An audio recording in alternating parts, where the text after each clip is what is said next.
It's 3 in the morning. You're alone in your home office. The house is quiet. Everyone's asleep. There's a spreadsheet open on your screen. You've been staring at it for 2 hours. The numbers don't lie. You've spent $50 million over the past 9 years. $50 million of your own money. Not investor money, not borrowed capital. Your money. And you have nothing to show for it. No revenue, no product, no customers. Just a team of 40 people who believe in a vision that nobody else can see. Your financial advisor told you to sell 2 years ago. Your friends think you've lost your mind. Industry experts call this a vanity project. You have 3 offers on the table right now. Hallmark Cards will acquire the company. They'll give you 30 cents on the dollar. You'll lose $35 million, but at least you'll stop the bleeding. Paul Allen is interested. He's offering slightly more. Same story, a graceful exit with massive losses. Larry Ellison called last week. Oracle's got cash. He might match what you've put in. Maybe. All 3 offers say the same thing. This isn't working. Cut your losses. Move on. You close the spreadsheet. 1986. You bought this company from Lucasfilm for $10 million. The Pixar image computer, a $100,000 machine that nobody wanted. You laid off 70 people in 1991. You watched your company shrink from 100 employees to 42. You kept funding it. Month after month. Year after year. $5 million in 1987. Another $5 in 1989. 5 more in 1992. The burn never stopped. Your accountant keeps asking the same question. When are we going to see a return? You don't have an answer. Because right now, in 1994, sitting in this office at 3 in the morning, you're staring at the biggest financial decision of your life. Do you sell? Do you accept that $50 million is gone forever? Or do you double down on a vision that everyone says is impossible? Let me tell you how Steve Jobs got here. 1985. Steve Jobs is 30 years old. He's worth about $400 million. Apple Computer just went public, and Jobs owns a massive stake. He should be celebrating. Instead, he's been forced out of his own company. The board sided with John Scully, the CEO Jobs himself recruited from Pepsi. The fight was brutal.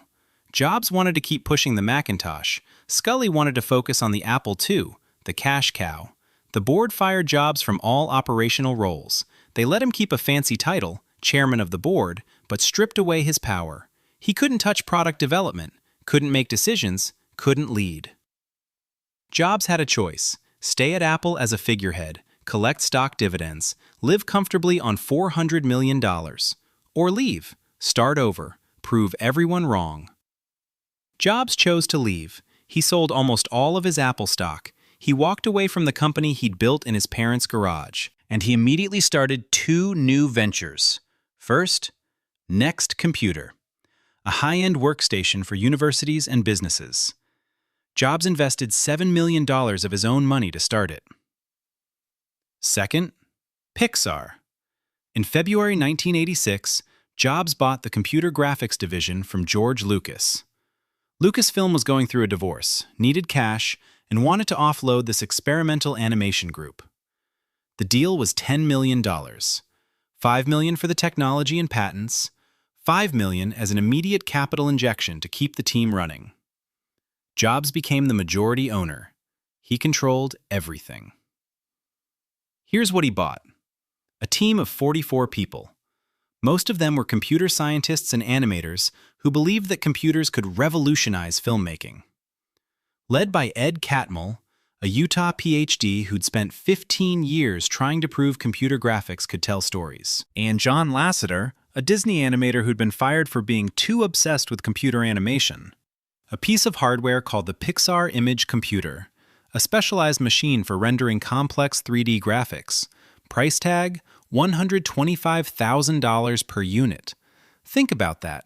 In 1986, a decent personal computer cost $2,000. The Pixar image computer cost 60 times more. And a dream. The dream that computer-generated animation could replace traditional hand-drawn animation. The problem? Nobody wanted the Pixar image computer. Jobs hired a sales team.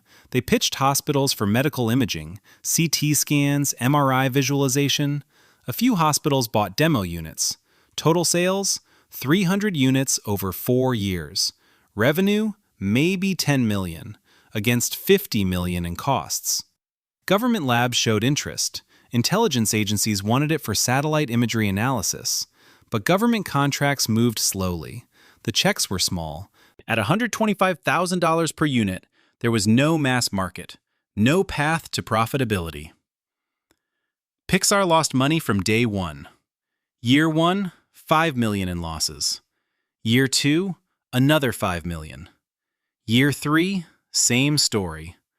Jobs kept writing checks. Every quarter his CFO would call. "Steve, we need another $1.5 million." Jobs would wire the money. No questions, no board meeting. Just another transfer from his personal account. His financial team at Next kept asking, "What's the business model?" His wealth manager said, "Steve, this is becoming a material risk to your net worth." Larry Ellison, his closest friend, said it plainly over dinner in 1989. "You're burning your money on a hobby. Sell the hardware division. Get out." Jobs' answer? "We're building the future of animation." In 1989, Pixar released a short film called Tin Toy. It won an Academy Award for Best Animated Short Film. That should have been the breakthrough. It wasn't. Hollywood didn't care. Disney was printing money with The Little Mermaid. Traditional animation was booming. Computer graphics looked cold, sterile, lifeless. 1991. Jobs made a brutal decision. He laid off 30 people. The hardware division? Gone. 60% of the company? Cut. Pixar went from 100 employees to 42. The message was clear. We're done making computers. We're focusing on animation. Jobs called an all-hands meeting. The remaining employees sat in a conference room, terrified they'd be next. Jobs stood at the front. He said, "We're not a hardware company anymore. We're an animation studio. If you believe in that, stay. If not, I'll give you a generous severance." Nobody left. Because Jobs also said this, "I'm going to keep funding this company. I don't care how long it takes.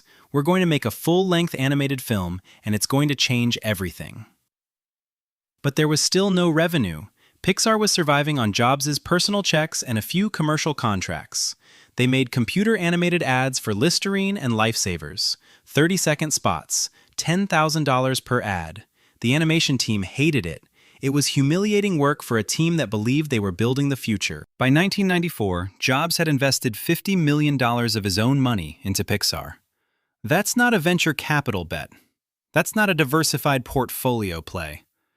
$50 million was more than 10% of his net worth. He'd locked up a decade of wealth into a company with zero revenue, zero profit, and zero path to profitability. His friends told him to cut his losses. Larry Ellison said, "Steve, Oracle's stock is up 40%. You could have put that $50 million in the market and made $20 million. Instead, you've got nothing." Ross Perot, an early Next investor, said, "I admire your persistence, but this is ego, not business." Industry analysts called Pixar Jobs' hobby. Business journals wrote about it as a cautionary tale. What happens when ego overtakes business sense? The Wall Street Journal ran a piece in 1993. Steve Jobs' expensive animation experiment. The article quoted anonymous Disney executives saying, "Computer animation is a dead end for feature films." And then, in 1994, 3 acquisition offers arrived. Hallmark Cards. They wanted Pixar's animation technology for greeting cards. Electronic greeting cards. The future, they said. They offered $30 million. Jobs would lose $20 million, but the bleeding would stop. Paul Allen, Microsoft's co-founder. He was interested in the technology for educational software. He offered $35 million. Still a massive loss, but closer to breaking even. Larry Ellison called last week. Oracle's got cash. He said, "Steve, I'll give you $40 million, not because it's worth it, because you're my friend and I don't want to watch you burn more money." All three offers said the same thing. This isn't working. Cut your losses. Move on. Jobs sat in his office. He looked at the numbers. He thought about the last 9 years, the $50 million, the 70 people he'd laid off, the humiliation of funding a company that couldn't generate a single dollar of revenue. And he thought about the one thing nobody else could see. Pixar had been working on something. A deal with Disney. A full-length computer-animated feature film. The project was called Toy Story. Nobody believed it would work.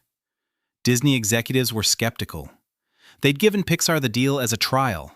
If this fails, computer animation is done. Hollywood insiders said it was impossible. 77 minutes of computer-generated characters? Audiences would walk out.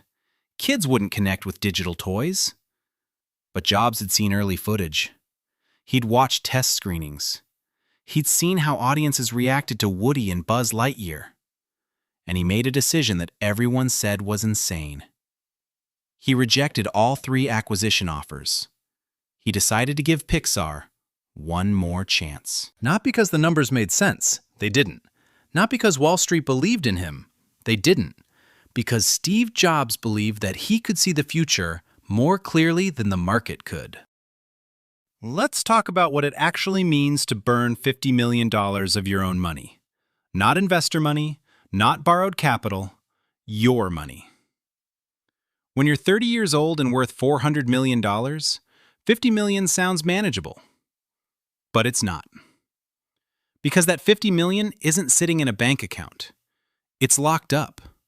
It's in Apple stock that you can't sell without tanking the price. It's in Next Computer, which is also burning cash. It's in your houses, your cars, your lifestyle. When you commit $50 million to Pixar, you're committing to living differently.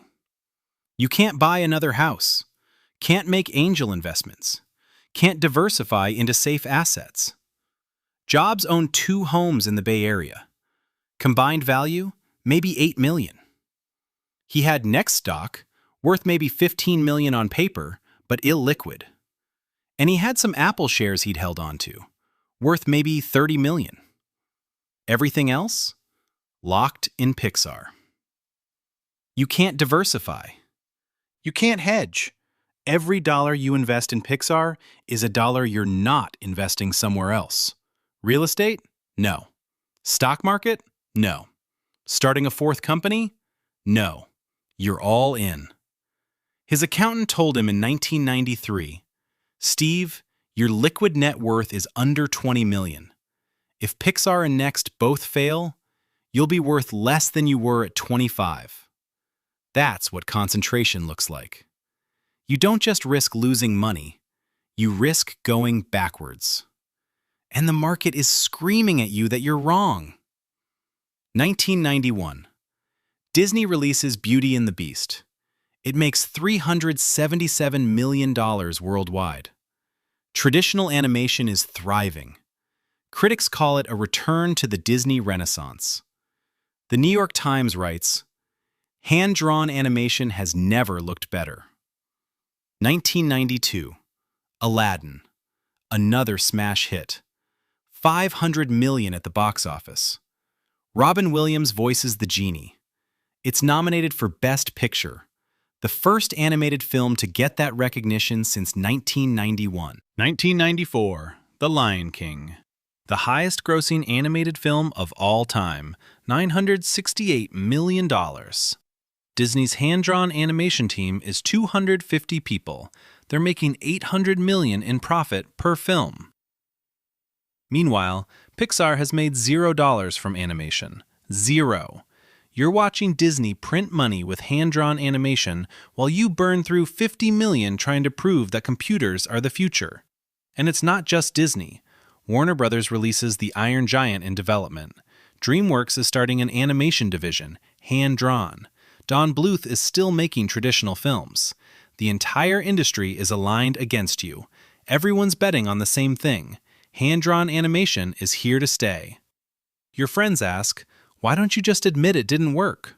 Your financial advisor says, Steve, you've got Next. You've got other investments. Pixar is a sunk cost. Walk away. Ed Catmull, Pixar's co-founder, pulls you aside in 1993. He says, Steve, if you want to sell, I understand. We've asked too much of you. Even John Lasseter, the creative director, says quietly, maybe we were 10 years too early. But here's the thing about sunk costs. When you've invested $50 million and 9 years of your life into something, walking away isn't about the money anymore. It's about admitting you were wrong. It's about admitting that everyone who called this a vanity project was right. That all those Disney executives who said computer animation was cold and lifeless, they were right. It's about admitting that you can't see the future better than the market. And Steve Jobs doesn't do that. So in 1994, when those 3 acquisition offers come in, Jobs does something radical. He doesn't just reject them, he doubles down. He takes an active CEO role at Pixar. Up until this point, Jobs had been hands-off. He funded the company, attended board meetings, but let Ed Catmull and John Lasseter run the creative side. Now, he's in the office every day. He's restructuring the company. He's renegotiating the Disney deal. He moves Pixar's headquarters from San Rafael to a new building in Richmond. A 100-seat theater for screenings. Better animation workstations. More space. It costs another $3 million. In the middle of a financial crisis, Jobs is spending more. His CFO says, Steve, this doesn't make sense. We might not survive the year. Jobs says, if we're going to fail in a building that reflects what we're trying to build. And he's making a bet that terrifies everyone around him. Toy Story is in production. It's scheduled for release in November 1995. But Disney controls everything. They own the distribution. They own the characters. Pixar is essentially a contractor. They make the movie. Disney takes most of the profit. The original deal, Disney pays for production costs, $30 million. Pixar gets 12.5% of box office revenue after Disney recoups costs. That's terrible. If Toy Story makes $100 million, Pixar gets maybe $8 million after Disney takes their cut and recovers costs. Not enough to survive. Jobs renegotiates. He tells Disney, we're going to co-produce this, 50-50 split on the box office, and Pixar gets to make sequels. Disney's executives laugh him out of the room the first time. Jeffrey Katzenberg, Disney's head of animation, says, Steve, you have no leverage. You've never made a feature film. We're Disney. This is our business. Jobs says, then I'll take Toy Story to Warner Brothers. It's a bluff. The contract doesn't allow it. But Jobs says it with enough conviction that Disney agrees to meet again. Second meeting. Jobs brings footage. The opening scene, the toys come to life. Woody and Buzz meet for the first time. Disney executives see it. They go quiet. Because they realize, this isn't experimental computer graphics anymore. This is a story, with characters, with emotion. Jobs gets his deal. Not 50-50, but better than 12%. Pixar will get roughly 20% of first dollar gross, meaning they get paid before Disney recoups costs. Disney's executives think Jobs has lost his mind. You don't renegotiate with Disney when you have zero revenue and $50 million in losses. But Jobs has leverage now because he's seen the footage. He's watched test audiences react to Woody and Buzz. He's seen kids laugh at the Pizza Planet scene. He's seen adults cry at the incinerator scene. Steve Jobs knows what nobody else knows yet. Toy Story is going to be massive. But there's a problem. It's May 1995. The movie releases in November. That's 6 months away. And Pixar is still burning cash. Jobs has a choice to make. Option 1. Wait. See if Toy Story succeeds. If it does, great, Pixar survives. If it doesn't, sell for pennies on the dollar. Option 2. Go public. Take Pixar public before Toy Story releases. Raise capital now. Lock in liquidity. His entire board says, "Steve, this is insane. You can't IPO a company with zero revenue." His investment bankers at Morgan Stanley say, "We've never taken a pre-revenue entertainment company public. This won't work." Larry Ellison calls him, "Steve, if Toy Story bombs, your stock will crater on day one. You'll be a laughingstock." Jobs chooses option 2. He starts preparing Pixar for an IPO. They file S-1 paperwork with the SEC in October 1995, 1 month before Toy Story releases. The pitch to Wall Street is audacious. "We're a computer animation studio with zero revenue and $50 million in cumulative losses. But we have a movie coming out in 3 weeks that's going to change everything." Wall Street laughs. IPO analysts call it the most speculative offering of the year. Tech journalists write articles titled, "Is Pixar the next Pets.com?" Institutional investors pass. Fidelity says no. Vanguard says no. The big pension funds won't touch it. Nobody believes this will work. But retail investors see something different. They see Steve Jobs' name on the prospectus. They see that he owns 80% and isn't selling. That signals conviction. November 22, 1995. Toy Story premieres. Opening weekend, $29 million, the highest grossing opening for an animated film ever. Critics are shocked. Roger Ebert gives it 4 stars. The New York Times calls it a work of incredible cleverness. Entertainment Weekly, the future of animation has arrived. Week 2, $31 million. It's not dropping, it's growing. Families are going back for second viewings. Kids are dragging their parents. Word of mouth is explosive. By Christmas, Toy Story has made $200 million domestically. Worldwide total, $362 million. It becomes the highest-grossing film of 1995, beating Batman Forever, beating Apollo 13, beating everything. 1 week after the premiere, Pixar goes public. November 29, 1995. The stock is offered at $22 per share. By 10 a.m., it's trading at $35. By noon, $39. By close, $49. First day gain, 127%. The biggest IPO pop of the year. Pixar's market cap, $1.5 billion. Steve Jobs owns 80% of the company. Overnight, his stake is worth $1.2 billion. He invested $50 million over 9 years. He just made a 2,400% return. His financial advisor calls him that night, says, "Steve, congratulations. When do you want to start selling shares?" Jobs says, "I'm not selling." His advisor pauses, says, "Steve, you could lock in $800 million right now. Pay capital gains. Walk away with $600 million liquid." Jobs says, "Pixar's worth more than $1.5 billion. We're just getting started." But here's the part nobody talks about. Jobs didn't sell. He held on to his shares. He believed Pixar was worth more than $1.5 billion. The market thought he was crazy. Again. Analysts said, "Jobs should diversify. This is the peak." He was right. Over the next decade, Pixar released A Bug's Life, Toy Story 2, Monsters Incorporated, Finding Nemo, The Incredibles, Cars. Every single film was profitable. Most were massive hits. Pixar's market cap grew from $1.5 billion in 1995 to $7 billion by 2006.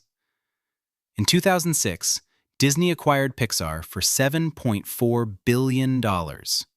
Jobs became Disney's largest individual shareholder.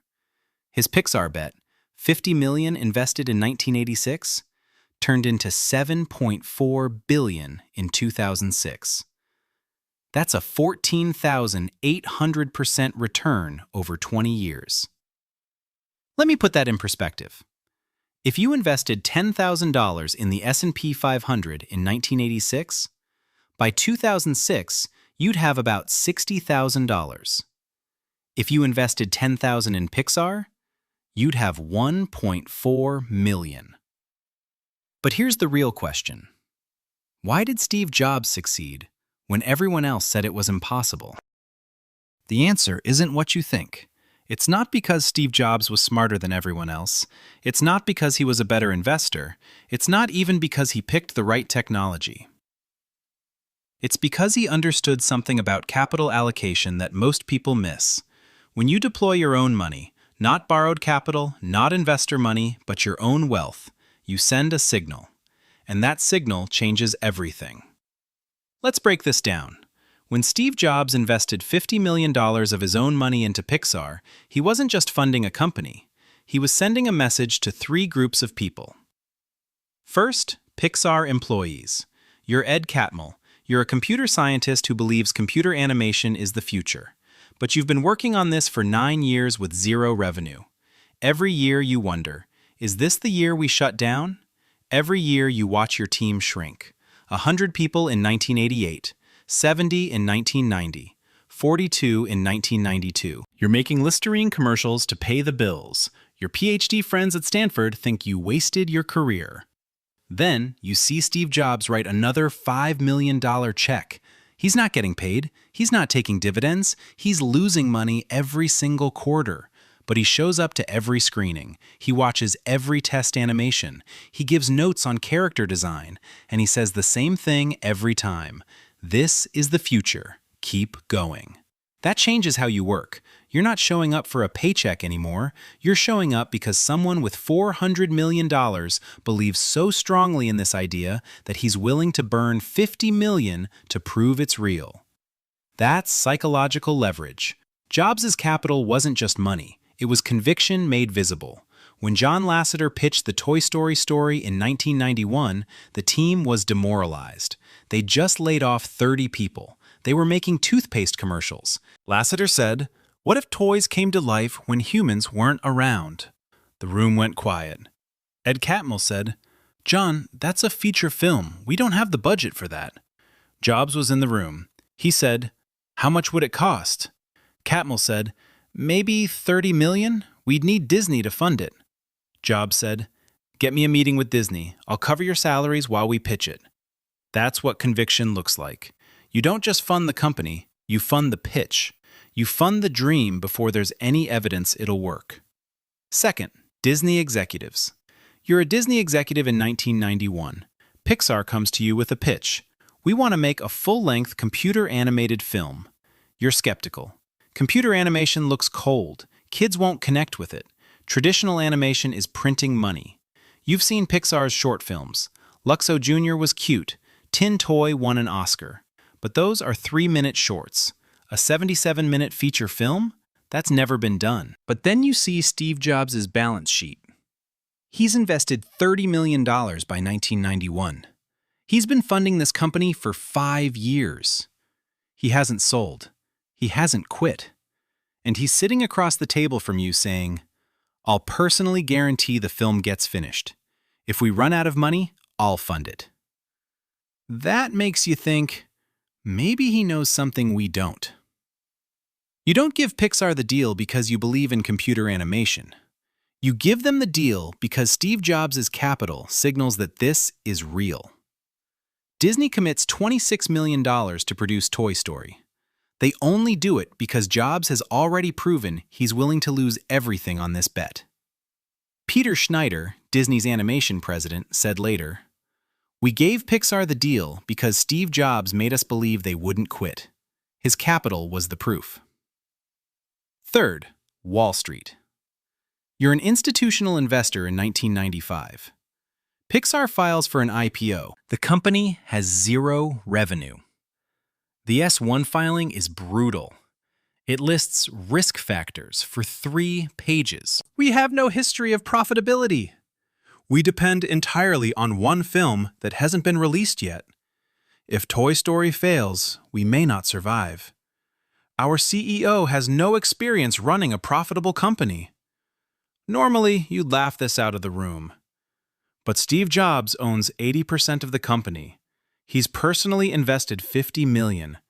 The filing shows he put in $2 million in 1986, $5 million in 1987, $5 in 1988, $5 in 1989, $3 in 1990, $5 in 1991, $10 in 1992, $8 in 1993, and $7 in 1994.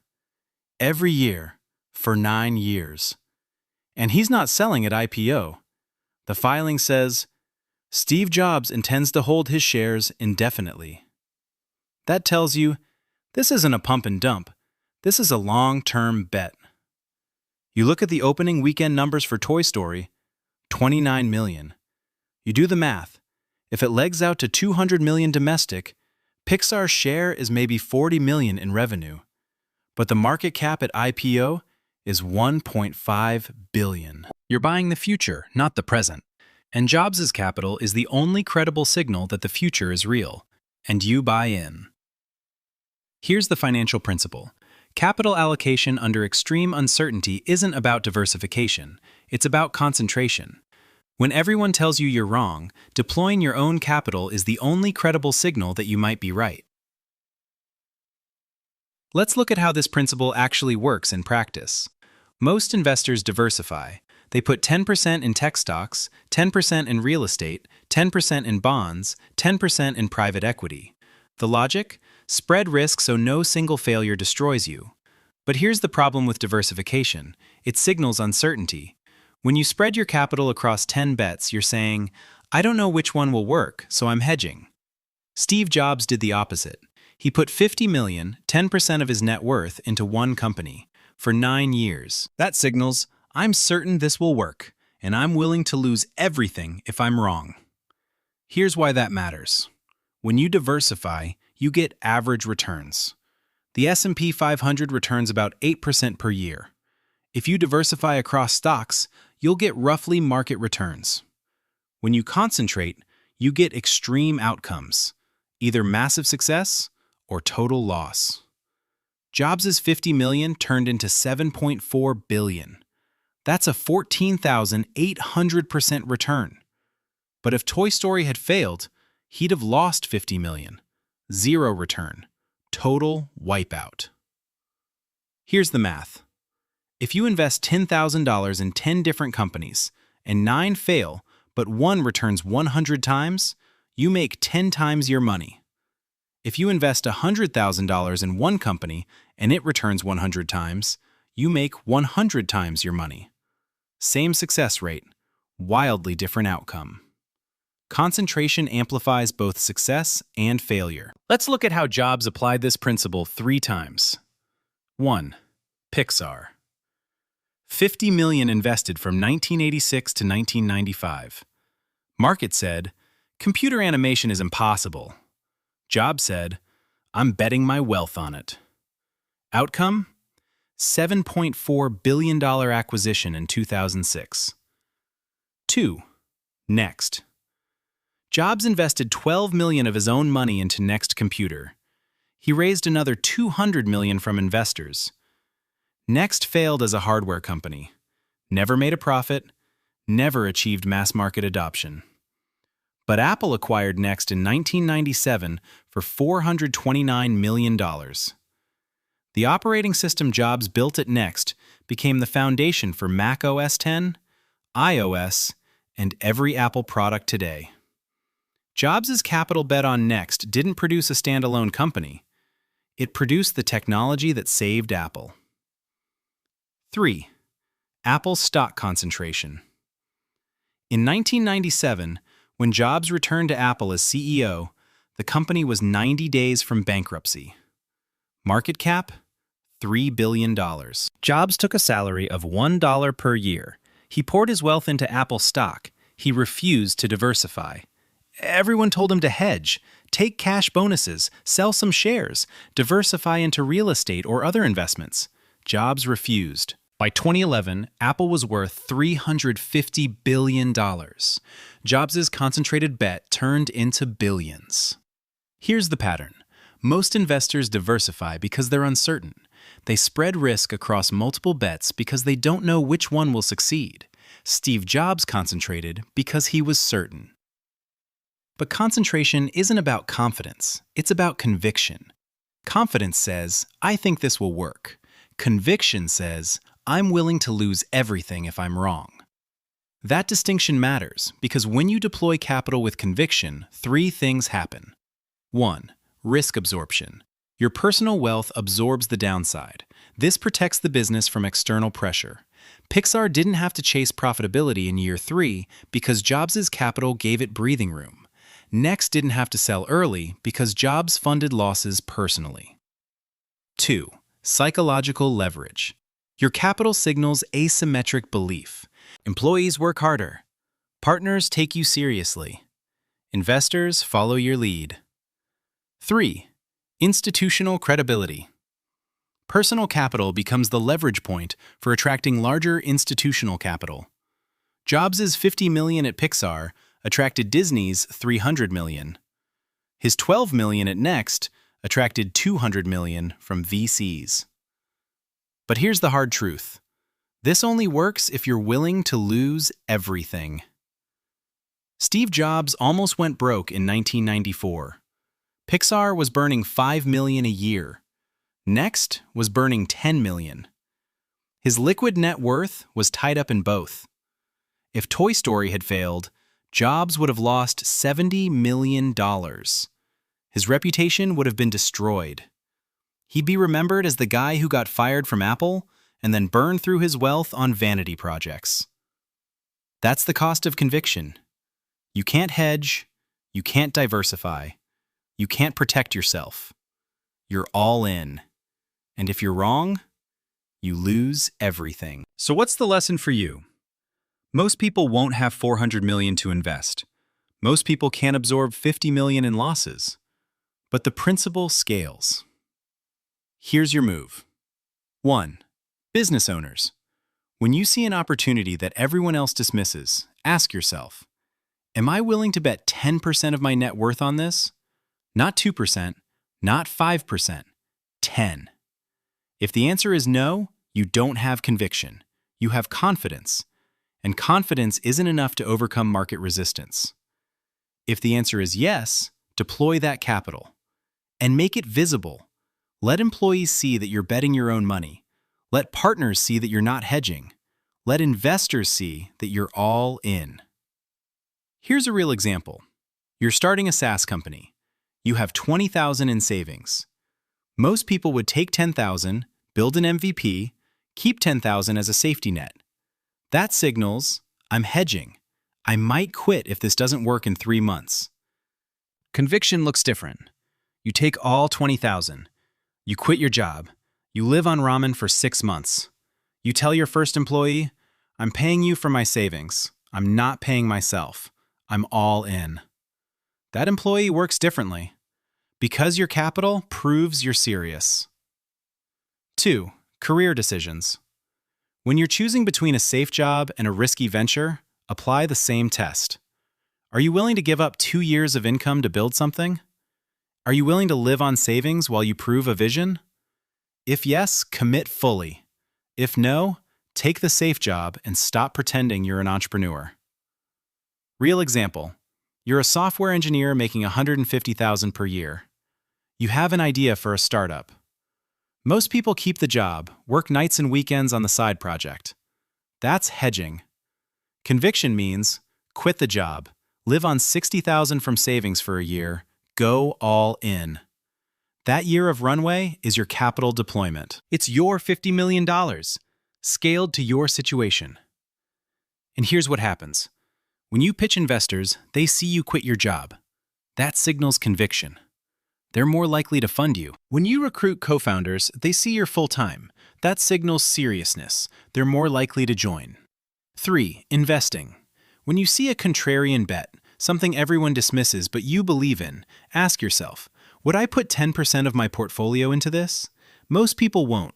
They'll put 1%. maybe 2. That's not conviction, that's curiosity. Real example, it's 2010, Bitcoin is $2. Everyone says it's a scam. You have $50,000 in savings. Do you put $500 into Bitcoin or $5,000? $500 is curiosity. If it goes to 0, you lose $500. If it goes to 20,000 per coin, you make $5 million. 5,000 is conviction. If it goes to 0, you lose 5,000, 10% of your savings. If it goes to 20,000, you make 50 million. Same asset, wildly different outcome based on concentration. Conviction means you're willing to lose big if you're wrong, and you're willing to win big if you're right. Steve Jobs' story teaches us that survival plus concentration beats diversification when you see the future early. But it also teaches us that concentration is brutal. You'll spend 9 years burning money. You'll face rejection from every expert. You'll question yourself at 3 in the morning. And if you're wrong, you'll lose everything. But if you're right, you'll change the world. Next time on Proto, we meet someone who made the opposite bet. While Steve Jobs burned $50 million of his own money, Sarah Blakely bootstrapped Spanx with $5,000 and turned it into a billion-dollar company without taking a single outside investor. 2 founders, 2 strategies, same result. How did she do it? We'll find out next time.